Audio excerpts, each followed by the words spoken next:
Thank you for taking time out with Premier Sports Officials Association. Sean Johnston here from Omaha, Nebraska, bringing you 2025 training tape over plays of interest.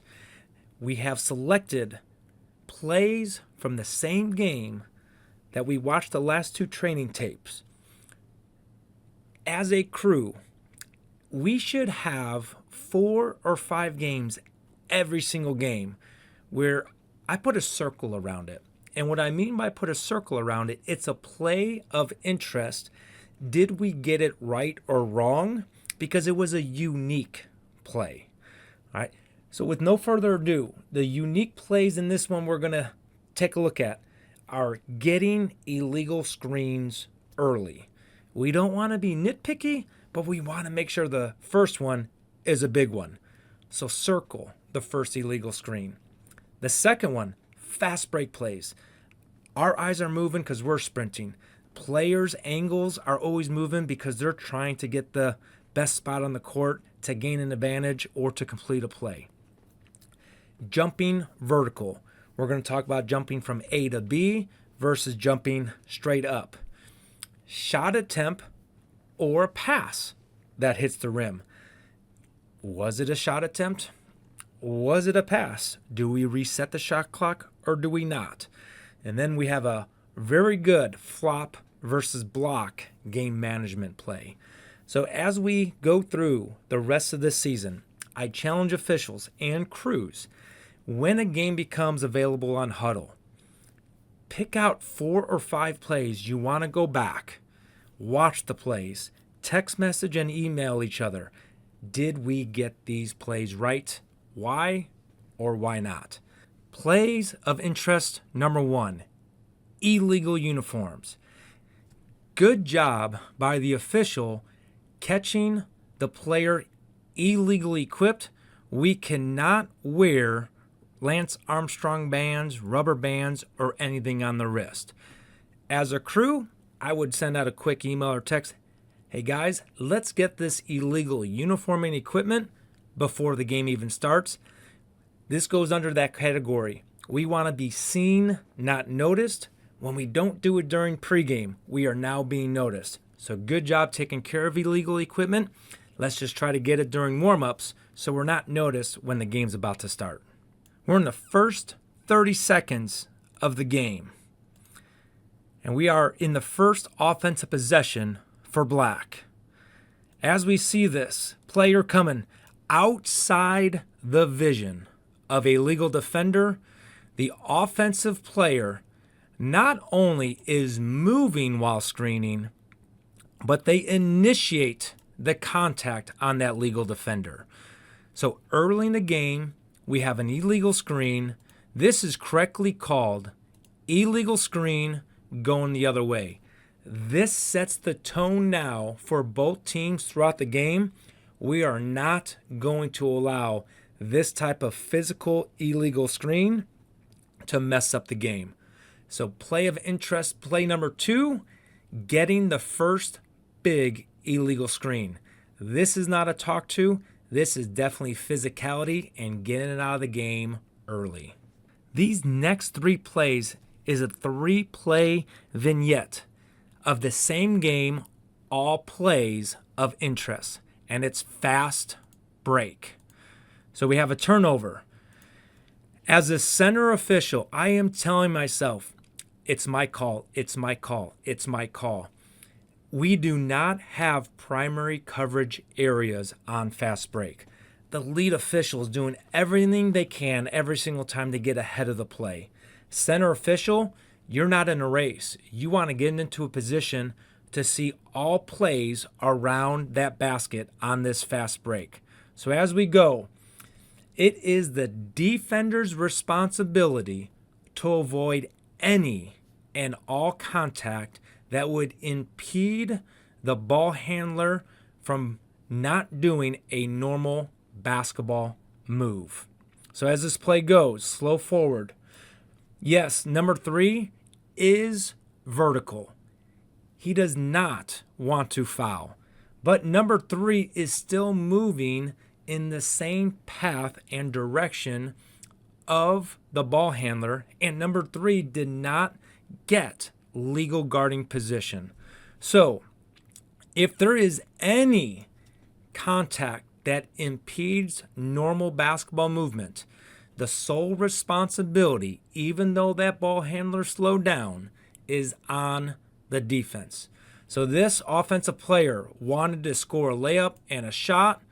Not only is the shot affected, it's missed, but the player goes down to the ground and is now not able to play defense or get back on defense. So going back, play of interest, I would mark this as a foul on number 3, Black. Yes, we have the offense get the rebound, put the putback, but we're not always going to be that lucky. So as a crew, play of interest, we have an illegal defender contacting a ball handler or shooter. Any contact that impedes normal basketball movement, foul. Play number 2 of this vignette, similar play. We have a fast break. We do not have a legal guarding defender. Yes, vertical, but since they are not a legal guarding defender and never became a legal guarding defender, no contact can be made. And even with the offense slowing down, that contact is on the responsibility of the defender. As we play this out, normal basketball movement of a shot is affected. Now we correctly have a foul. So play of interest, fast break, contact, affect the shot, foul, and a great job. It came from the center official. Center officials, remind yourselves, you have the best look at these plays. Now on to play number 3 of this vignette, another fast break. Once again, that defender never got 2 feet on the ground and in front facing the opponent. Any contact by this defender that impedes normal basketball movement will be illegal contact. So we have the defender definitely contacting the shooter from behind and affecting the shot. Yes, he was clean up top, but the body contact by the illegal guarding defender affected what the offense was trying to do. Center official, this is your call. So now as a crew, I would combine these 3. If we would have called a foul on defense every single time on these 3, we are consistent. Illegal defender, contact affecting the normal basketball movement of the shot. Now take in contrast, the last 3 plays were on a fast break situation. This play, we are now front court primary coverage area. And we're going to have a joust and challenge at the basket. Officials, many times we like to watch the ball. Challenge yourself. Watch the defender that is potentially going to foul. So lead official is going to be watching number 14. Center official should be watching number 3. Primary coverage area, primary coverage defender. Secondary coverage area, secondary coverage defender. As we play this, number 3 jumps straight up vertically. He plants both feet at point A, and had he come down, he would land at or very similar point at point A. Now we have contact with the ball or hand in a legitimate attempt to block the shot. And now most importantly, after the contact, number 3 White, the offensive player, is not at a disadvantageous position on the ground. So this was a legal block attempt. Yes, he might have hit the hand, but it's a legitimate attempt to block. You could hit the hand. Shot goes in, player come down clean, correctly, no call, no foul on this play. So this is a kudos to my text message group or email group of plays of interest. Crew, good job having a patient whistle. We have legal contact. And the only thing that would have made this a foul would be if number 3, the offense, was forced to the ground by the defender. Shot clock, reset or no reset?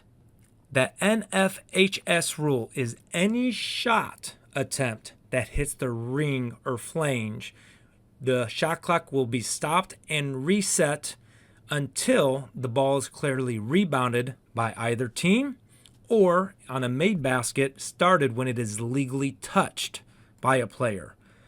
As we watch this play,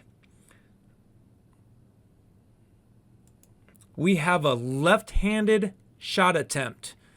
Is this player left-handed or is he right-handed? Is this a pass or is this a shot? Because the ball does hit the ring or flange and the shot clock is reset. We have to judge, was that an alley-oop pass that hit the rim or was that a shot that hit the rim? Officials, when in doubt, it is a shot and we will have a reset.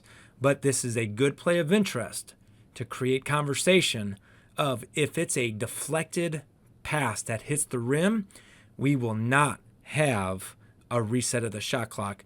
And very important, since we're underneath a minute, that could affect a 2-for-1 situation. Always be on top of your game when it comes to shot clock reset or no reset. Last play of interest in this training tape is going to be flop, block, and management. So as we get this ball into the post, number 4 post up, number 15 goes down to the ground, and the judgment of the official is a flop.